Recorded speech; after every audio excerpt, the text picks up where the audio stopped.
Welcome, friends, to an extra special episode of a VGM Journey. And I'm your host, The Messenger. Normally, we play into the episode with a track, but this time it's gonna be something different.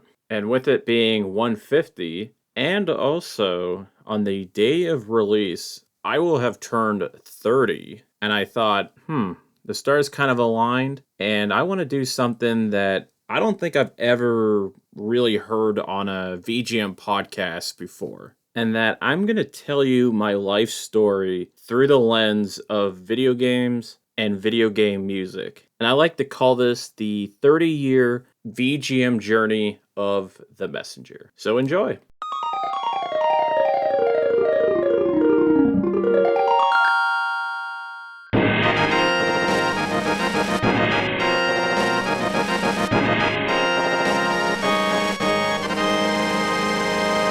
I think the very first time that I've ever touched a video game or played a video game, it must have been about 1997, 1998, somewhere in that range, about 3 or 4 years after I was born. And I think it was widely believed that Super Mario World on the Super Nintendo was the very first game that I've ever played, and I probably wasn't very good, but I remembered it being a whole lot of fun at that time, and I mean, hell, it's still fun to this day. And that and the soundtrack by Koji Kondo really stood out to me as something fun and very catchy, very memorable.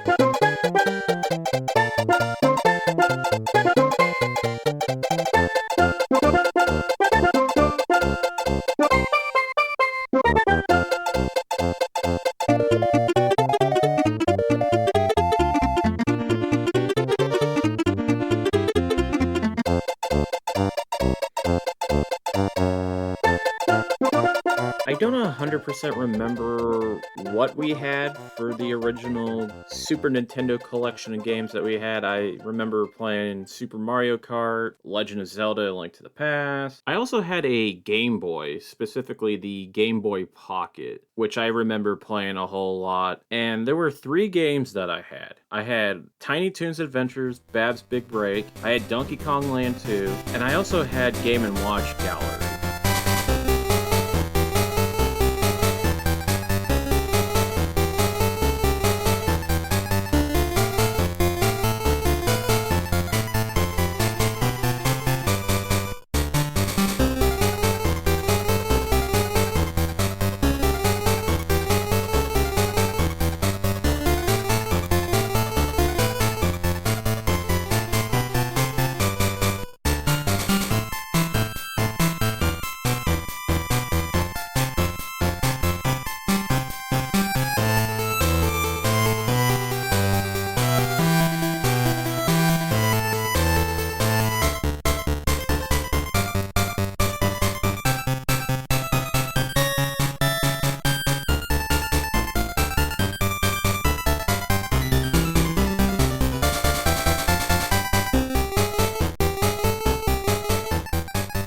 That's a series that I really like. I always like the music for it.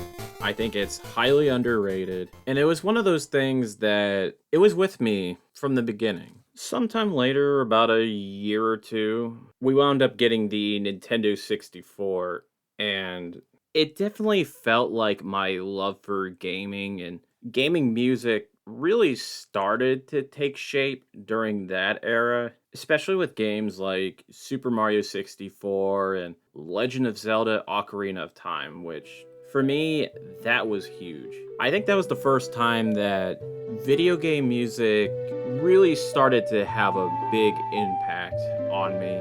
So I would constantly hum the songs, or they would get stuck in my head, or I would think about it in school. And that it wasn't just an aspect of video games, it was a work of art, and something that I can enjoy in both in the game and out of the game as well.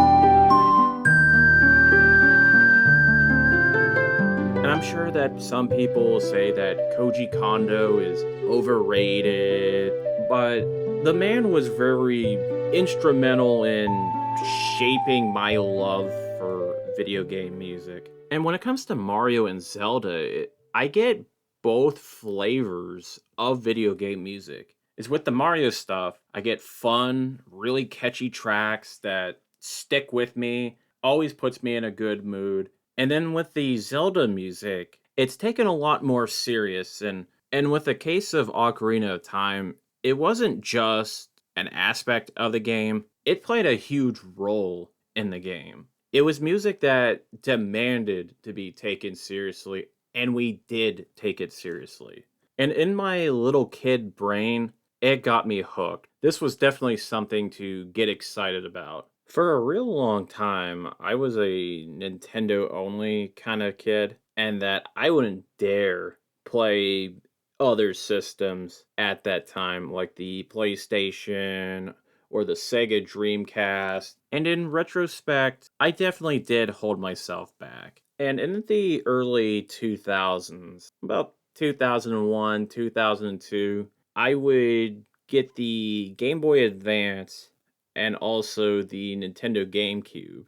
And really and truly, I played the heck out of both of those. Definitely put a lot of time into playing games like Super Mario Sunshine and Super Smash Bros. Melee, which introduced me to all kinds of different series and their music. And soundtrack wise, it is really small compared to what Ultimate has. And that it really opened my eyes to the fact that it's not just Mario and Zelda that had really good music. You could definitely find good music in Star Fox and Metroid and Pokemon, F-Zero, and even the original music that is on the game was so well done. The main theme was really cool, Final Destination, and even Break the Target.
For a while, I just stuck with the Nintendo stuff. Eventually in 2004, I got myself a Nintendo DS, which at that time, I was 10 years old. My taste in gaming was starting to take shape, but I still felt as though I was holding myself back by just limiting myself to Nintendo. And if I wasn't playing whatever games that Nintendo had coming out at that time, then I was also playing some random license game, which for the most part, they were probably not that good, but you wind up finding a few gems here and there, like robots. And I really couldn't tell you how many hours I wound up sinking into Pokemon Diamond and Pearl, specifically Pokemon Pearl, in the summer of 2007.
by this point, I didn't really play too many multiplayer games, or at least multiplayer games with other people. But it definitely got a lot easier to do when the DS came out. So you were able to do the DS download play, and I remember playing so much Mario Kart DS with a few of my friends on the bus when we were going to and from school.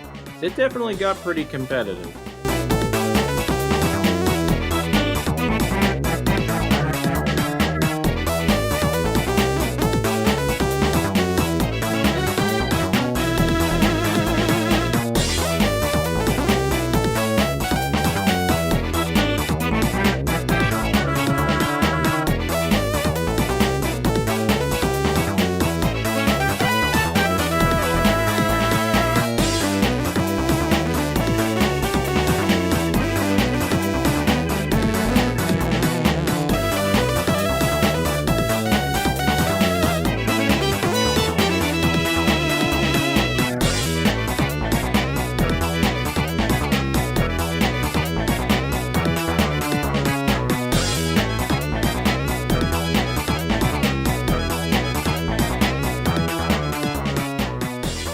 Going back just a little bit, I remember for the Christmas of 2006, I begged my parents for a Nintendo Wii. And to my surprise, we actually got ourselves a Nintendo Wii for Christmas. I did find out later on that they paid way over the retail amount for this thing. I'm not even going to give you a number, but it was a lot. And I remember getting Legend of Zelda Twilight Princess and also Wii Sports. And I'm sure that everyone has the same story when it comes to Wii Sports, but the whole family played the crap out of Wii Sports bowling. It was a blast.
And close to a year after that, I pre-ordered Super Mario Galaxy. So I was absolutely hyped for the game. And around the time that it came out, I was coming home from school and my mom told me that I had to listen to this message on the answering machine. Yes, we still had an answering machine at that time. And it was the craziest thing ever. It was Charles Martinet doing his Mario voice telling me that GameStop has my order of Super Mario Galaxy in and it's ready for pickup and all that. And yeah, I was 13 at the time, but I was just like, what? This is crazy. This is the most insane thing I've ever heard in my life. That is amazing. Wow. And I went and got the game and the soundtrack. It was a big deal. So it was the first time that Nintendo had an orchestrated soundtrack for one of their games. Or at least that they did it. Because I know that Star Fox Assault had some orchestrated stuff a couple years prior, but this was Mario. This was a big deal. And I just remembered how beautiful and epic sounding that whole thing was.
I had the same feelings like I did for Ocarina of Time all over again many years later. And that in a weird way, the music in video games, it was growing up with me. Or at least that's how I felt at the time. I think around 2008, 2009, my opinions in gaming started to change a bit. And I was starting to grow a little jealous of games that were coming out for both the PlayStation 3 and the Xbox 360. And I had a lot of friends that had either one or the other. And I was starting to feel like I was being left behind. And that in the summer of 2009, I saved up a whole bunch of money and bought myself an Xbox 360 and a handful of games. And I remember that I got NHL 10, Halo 3, and Batman Arkham Asylum.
Things were starting to change quite a bit for me at that time. As I was now entering high school and I was playing a lot more multiplayer games with friends, especially online, and that I still played the Nintendo Wii quite a bit. And through the Virtual Console service, I was playing games that I used to play when I was much younger, but I was also playing stuff that I never played before or even got the chance to play. And at that that time, one of the games that I was playing on it was Super Mario RPG: The Legend of the Seven Stars. And I fell in love with the game. 'Cause I always heard about how great the game was and that it was pretty underrated and that so many people missed out on it, including myself. And going back to it, I just felt this joy. It was a lot of fun. And I remember one day I was playing it and I got to the part where you go to Rosetown for the first time ever. And you go into the inn and there's this kid named Gaz who's playing with his Mario and Bowser dolls. And you play with them and this track plays. And my sister was in the room with me, just, I don't know, doing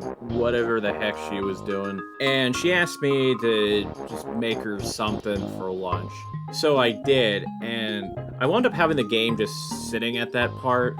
And I come back, and she was so annoyed with me, telling me that she had to sit there and listen to this song play for 15, 20 minutes, and that thank God I got back and it's over now. And I thought it was the funniest thing.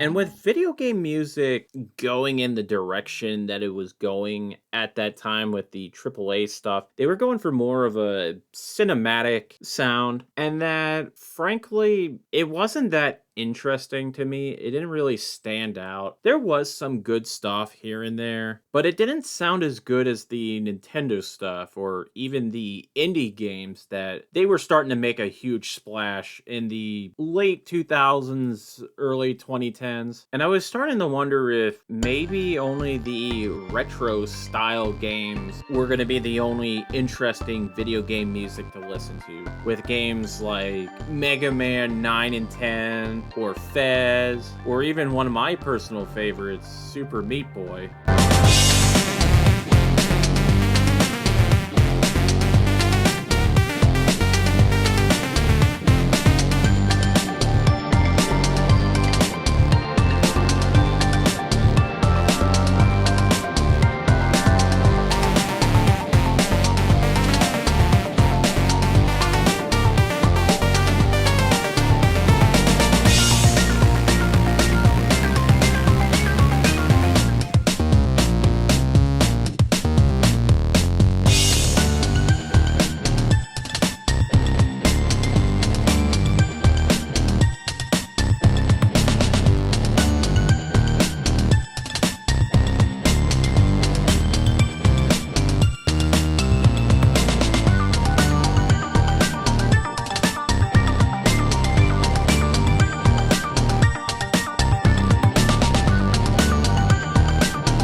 And that was also the time where I started getting into podcasts. And I would listen to a few conversational type of podcasts where people just talk about random things. And I even started to delve into some video game podcasts that they would talk about the news or do some reviews or have open discussions about video games. And about, I would say, late 2011, early 2012, I discovered that video game music podcasts were a thing, and I listened to both VG Empire and Legacy Music Hour. Is at that point, both of those podcasts had a pretty decent sized backlog, and I decided to listen to everything. And it really opened my eyes to a lot of retro stuff that I completely missed out on. And I wound up discovering composers that I wasn't at all familiar with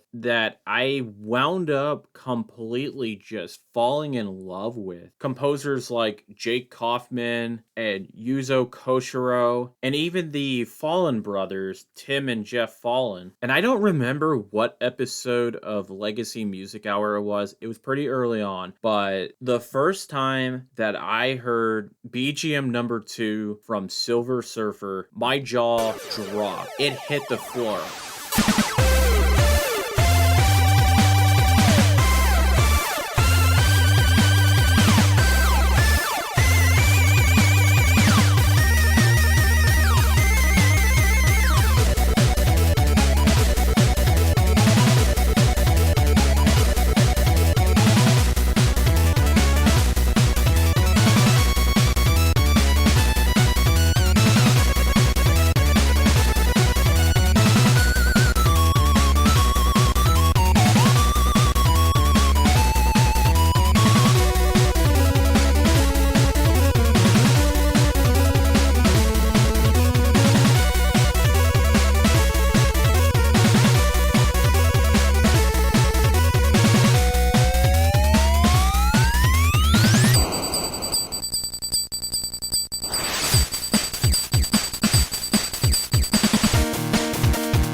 And I was thinking to myself, like, how are they doing this on the NES? I cannot believe that this is 8-bit Nintendo music, and it sounds so good, so crazy, and I wanted to listen to it over and over and over again. And I think that at that time, I was starting to think that maybe video game music, it wasn't as good as it used to be, and that we might have been in a dark place, VGM wise, and that maybe the best place for me to find some new stuff that I would really enjoy is by looking to the past and also discovering new things through these podcasts. So I wound up getting hooked. So later on, I would discover the Super Marcato Bros, which was really cool because Carl and Will, they are just about my age. I want to say they're a little bit older than I am. And I thought that it was really cool to hear from people that were about my age that were really getting into video game music, or they were already in love with video game music. Definitely at that time, I wasn't very open about my love of VGM. It was a pretty niche thing to be into, and I don't know, I just thought that people would find me weird. And I think it definitely helped me out with a pretty stressful time of my life. I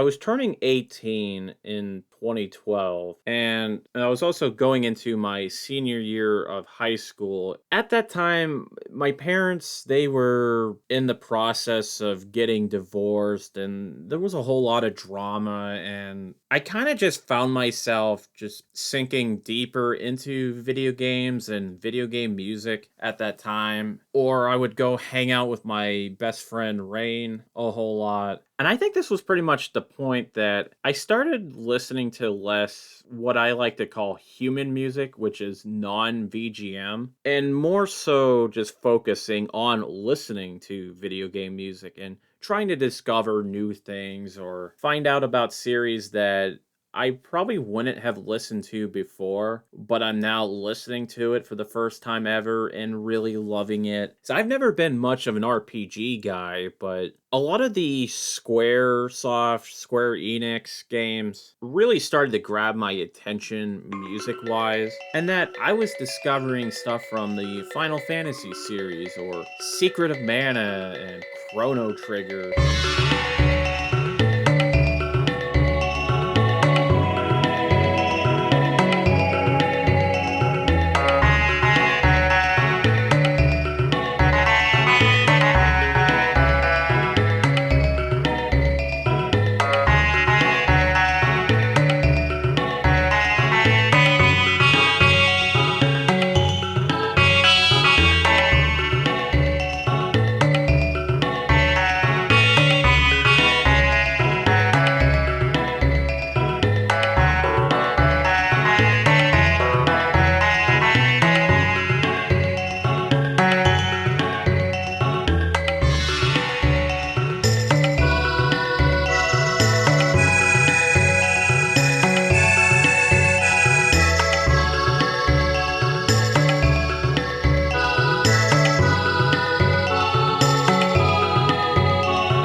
going into my 20s, I started to back away from my opinion that modern video game music was turning into crap and that I was looking in the wrong places for some really good video game music, and that there was some really good modern VGM at that time. A soundtrack that I really enjoyed, and this was how I discovered Mick Gordon. But I really enjoyed the soundtrack for Killer Instinct and also Wolfenstein: The New Order.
In my early 20s, this was about 2014, 2015, 2016. I discovered a handful of podcasts that they would, in some ways, they would change my life forever. Podcasts like a VGM Jukebox and Pixel Tunes Radio and Rhythm and Pixels. I think all three of them, in different ways, played a part in putting me on the path that I was going in. I think VGM Jukebox was the first podcast that I felt like I belonged in this community of video game music lovers. And it was a really cool show where you were able to request tracks and they would play them and talk about it. And I think that was when I was starting to come out of my shell a little bit. Because I was a pretty shy person. I mean, I still think I'm pretty shy to this day, but definitely a lot more open now than I was back then. And I remember the very first track that I requested for that show, and that was Saberwolf's theme from the Super Nintendo version of Killer Instinct.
Then I was listening to Pixel Tunes Radio with Mike and Ed, and I thought that both of them were pretty amazing people, especially Ed Wilson, who over the years has helped me out with quite a bit, either with technical stuff or personal stuff, or a guy that I was able to bounce some ideas off of. And I was in their Facebook group, and I noticed that I was seeing a lot of the same people checking out their show that I happened to see them on some other shows or Facebook groups for those shows, or they would comment on posts from these podcasts. And I got to talking to a few of them. And around 2017, I had this idea of having a joint community. And I wound up forming the VGM Podcast Fans Facebook group. And honestly, I thought it was pretty great. I wound up meeting a whole bunch of people through that, and I even found a way to connect some of these other podcasts with each other, and that everyone was able to bounce ideas off of each other. And I was also able to discover more VGM podcasts that way. When some of the other people, they would mention a show, and it was also the same time where for the very first time I was a guest on a VGM podcast. And I remember that it was episode 8-7 of Rhythm and Pixels, and I was so nervous to be on it. I had a really shitty Xbox headset that I was using as a mic, and I don't think I talked very much, so I was worried about stepping on Robin Purnell's toes, and I think I stuttered a lot too. And I remember the music being really good, so I was sharing stuff from NHL 94 and Rayman 3, and also Mario and Luigi Superstar Saga.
It was definitely an experience. And though I probably fell flat on my face at that time, I knew I wanted to do better, but it also got me excited to potentially go on some other shows too. And that I did. I mean, I wound up being on VG Embassy, which was Ed Wilson's new show after him and Mike split on Pixel Tunes Radio. And I got to talk about hockey games and also the Game and Watch Gallery series.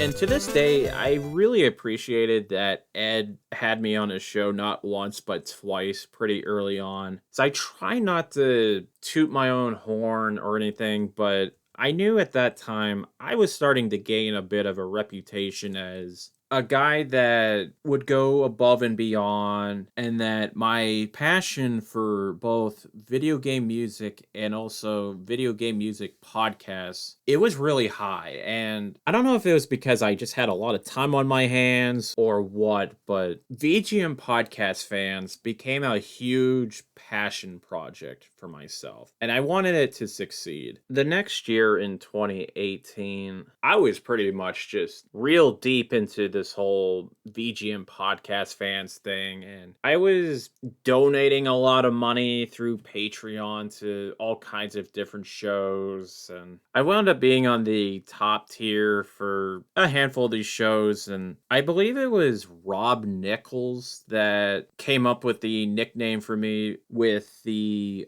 patron saint of VGM podcasting. And I've never really been the type to take a compliment or even really make a big deal about it, because in my mind, it was nothing and that it wasn't a big deal. And I don't know, I liked everyone's works and I thought everyone put a lot of time into it, and I just wanted to help out whenever I can. And towards the end of 2018, I wound up meeting a girl that definitely changed my life for the better. And that you guys know her as the producer of the show and also my fiance, Carly.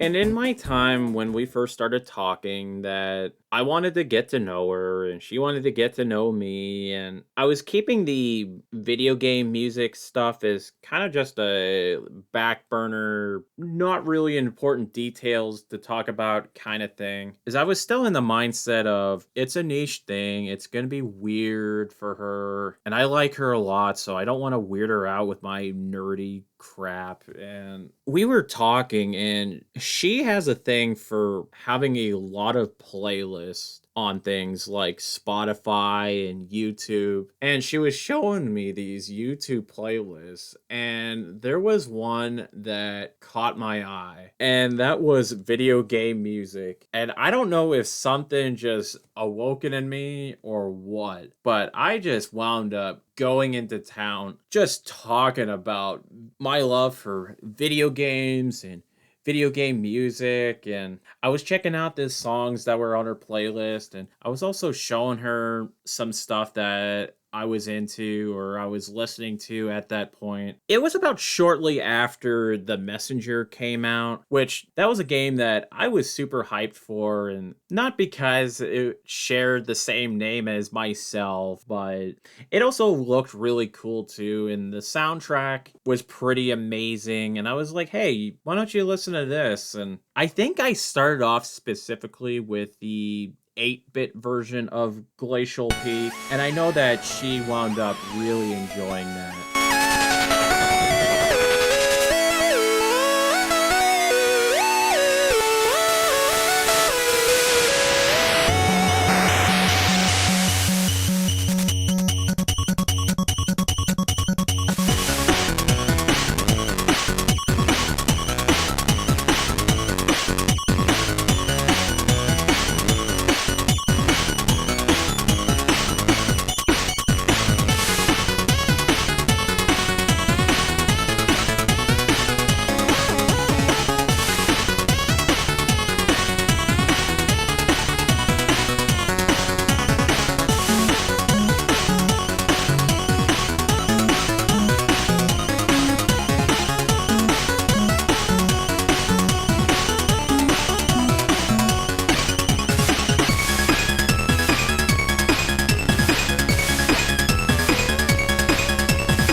It made things really easy to open up about since I know that she was kind of into video game music as well, and that I really didn't feel weird talking about it. And then going into 2019, I was feeling so comfortable with talking about video game music and just geeking the hell out about it that I wanted to start my own podcast. And I was talking to this guy, Mixmaster, who was another huge fan of video game podcasts, or specifically video game music podcasts. And I was talking to him and I was thinking, like, hey, we're both really into this. Why don't we start our own show? And we were bouncing ideas back and forth, and I came up with the name Mix and Mess. It sounded really cool, and I even had Kung Fu Carlito come up with a logo for us. And it was in the style of the Game& Watch Gallery logo, which I still to this day thought it was really cool that he did that.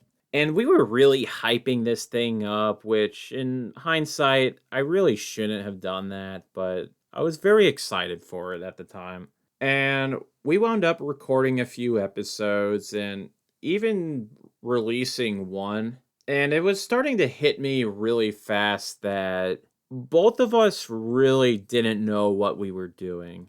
And I was running into a lot of technical issues with the audio, and the editing aspect was very stressful for me. And he was pretty limited technology wise. It was something that he kind of had a lot of trouble with, and I was willing to work with him, but I wound up getting very overwhelmed with it and just wound up scrapping the whole thing. And I kind of just had the idea that maybe podcasting wasn't exactly in the cards for myself, and that I was just better off being a fan and not a podcaster. Which that kind of mindset wound up not lasting all that long, because around October of 2019, I was starting to be aware of a service called Anchor.fm, and that it was an easy to use podcast hosting site that they would handle the distributing of your podcasts, and that it was free to use and super easy to use as well. And I kind of got the itch to try again with the podcasting idea. And I was coming up with some ideas, and I think the big thing that I was thinking was that I wanted to do it solo, and I also wanted it to be a more shorter format compared to a lot of other VGM podcasts. And to test out the feed, I even threw in a scrapped mix and mess episode on it just to test out the feed, and I wound up keeping it on the RSS feed. It's an episode that you can listen to this day. It's Level Mix and Mess, which had 4 really solid songs on there. I definitely recommend that.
I wanted the name to sound pretty cool. And I also like the idea that we were going to go on an adventure of some kind.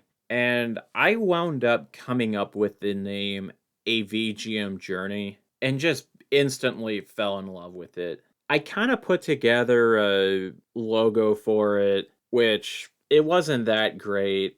It was pretty much just some random nature pixelated background that I just wound up stealing from Google Images. And I just threw the text on it that says, "The Messenger presents a VGM Journey." And all of a sudden, I have a show. And it probably wasn't that great to listen to, because I was definitely nervous, but I was slowly gaining confidence in myself with my public speaking skills and my editing and even the audio equipment in general. It was starting to get better and better as the show was going on. And eventually, I decided to drop the Messenger Presents from the title, and I had Carly design the a VGM Journey logo, which was the name of the show, and there was a treasure map with pixelated stuff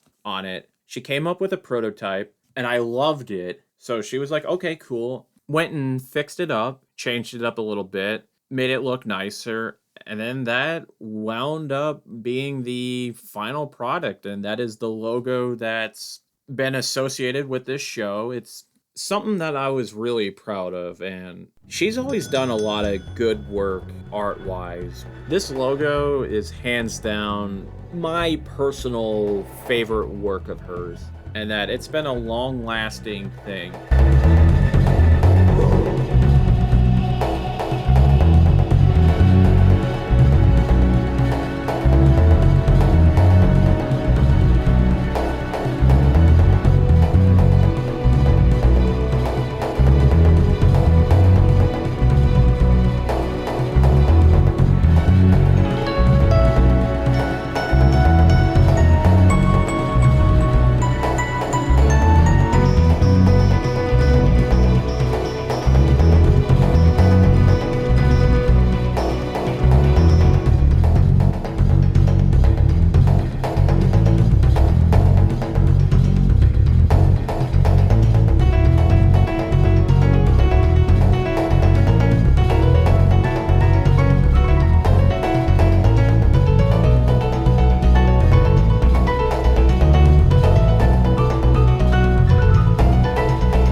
Now that I think about it, Carly's done so much for the show. Whether it was guesting on an episode and talking about Spyro the Dragon, which was a series that she grew up with, or suggesting a lot of tracks that I could play on the show, or I would ask her about some tracks and she would give me some feedback and she would say, hey, this is a good idea to play on the show, or maybe you should hold off on this track. She's always been my number one supporter, and that a VGM journey is as much as her show as it's mine. And that realistically, I don't know if I would come this far if it wasn't for her. Because I really couldn't tell you guys how often we would sit around and listen to various different video game music and just enjoy what we're listening to and coming up with ideas for the show, and or we'll play a game together like Mario Party and just find a track that really resonates with her, and she's like, you know what, this is some pretty good stuff, let's play that on the show. So I definitely appreciate the love and support that I get from her.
Which definitely helped in the first year of the show. So I'm telling you, 2019 to 2020, that was rough. I was trying to get my bearings for the show, and I definitely had a pretty crappy audio setup because I had this cheapo mic that I clipped to my laptop, and I was kind of in an open room in my apartment, and it sounded like I was talking in an empty classroom. And it probably wasn't the worst thing ever, but I could definitely do a lot better. Then COVID hit, and I found myself with a lot more time to work on a VGM journey, so I was turning out episodes pretty frequently, and I wound up having my first guest ever on the show around, I would say, April of 2020, and that was Dan Loughton, and we were talking about Pokemon, and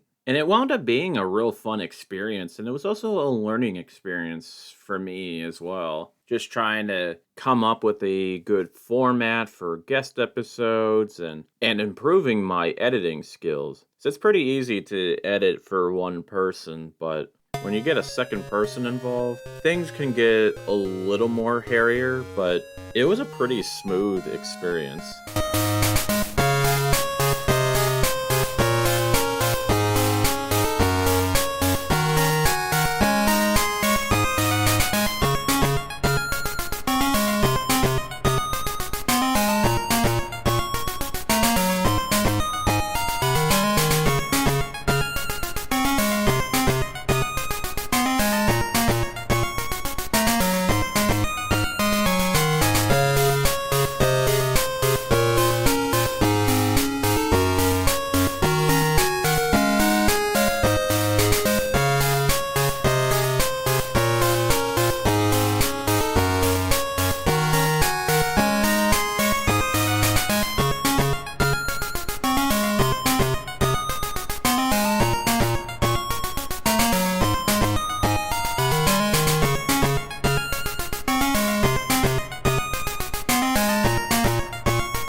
I think sound wise for the show, things got a lot better when the end of 2020 was coming around, and I wound up saving up enough money to move out of my apartment and move into a house with Carly. Which, what was really cool was that there was an extra bedroom that I was able to set up as an office, and I also plastered it with that audio foam that reduces echoing. And I tell you, ever since I did that, the show sounded way, way better. But it probably helped that I got a better mic since then, too. I think pretty much by this point, though, I started to step away from VGM podcast fans. I wasn't really supporting the group as much. And I know that pretty much it's just people posting links to the show, which is fine. I mean, you're getting your stuff out there. But I kind of regret just leaving it die like that. Even though it's not technically dead, it's just not as active. And it was only because I was putting a lot of my focus onto a VGM journey. And I wish I could focus on multiple passion projects, but realistically, I can only do one. And this was what I chose to focus on. Late 2021, early 2022 was, I would say, kind of a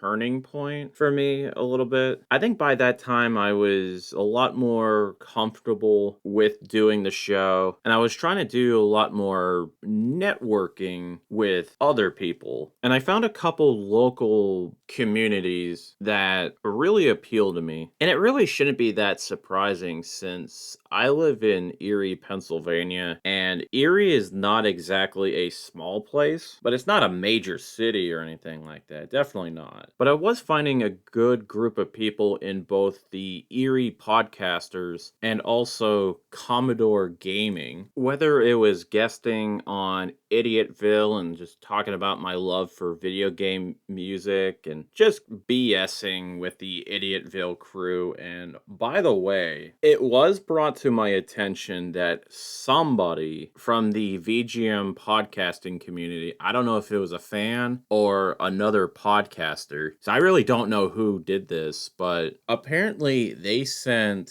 an email to Idiotville saying all these nice things about me, and I really thought that was one of the coolest things ever. And I have a few ideas on who I think was doing that, but I don't know for sure. And then there were some other people in Erie that I got to meet and get to know them, and I think that they're really cool, like Heat Override, who's the host of Bring the Pain, who was on the show a couple episodes back. He's been a real big supporter of the show. And also Matt Sheldon of Commodore Gaming, who's definitely been very kind to me and very inviting and welcoming. And I really enjoy doing the monthly gaming nights with him and the Commodore crew. And actually, I just remembered that I had Matt on the show last summer. And it was really cool to get both Matt's perspective and Heat Override's perspectives on video game music and getting a good idea on what their tastes are like.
geez, now that I'm thinking about it, there was also the Secret Santa specials that I've been doing every year for almost 5 years now, and they've always been the highlight of the year when it comes to VGM Journey episodes. I really love making those and getting the community involved, and the whole concept of people gifting each other tracks, and they're gifting each other with that person's taste in mind. And those episodes have turned out so well every year.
As I'm looking back, especially the last 10 years, I feel like I've really grown as a person. And even though I still have my struggles, I feel like I've been able to open up more. I'm definitely coming out of my shell, and I think it really helped that I had so many people that they were behind me, they were supporting me, rooting for me, and that they were very welcoming and that they wouldn't push me away, or it definitely feels good. Obviously, I'm still doing a VGM journey. It's not ending anytime soon. I'm still going to be doing this. And it's really surreal that we're now getting to the 5 year anniversary of the show. This passion project's taken up a pretty decent chunk of my life. And listening to VGM podcasts have taken up a pretty decent chunk of my life. And also loving video games and video game music, that has taken up my entire life. And it's also really crazy to me that at the time of recording, I'm days away from turning 30. And at the time of release, I will turn 30. And I often think about the many people that I've come across over the years, and I talked to them and got to know them, and everyone has their own problems, but overall, I think I've lived a good life, and I'm looking forward to see what the next 30 years have for me, and I'm sure it's going to be real exciting. And there's definitely a whole lot more video game music to listen to as well, so I'm definitely looking forward to that. And I think that's all I'm going to say about my 30-year video game music journey. It's been one hell of a ride, and I'm really excited for what's next. My name is Alexander Messenger, but you can call me the Messenger.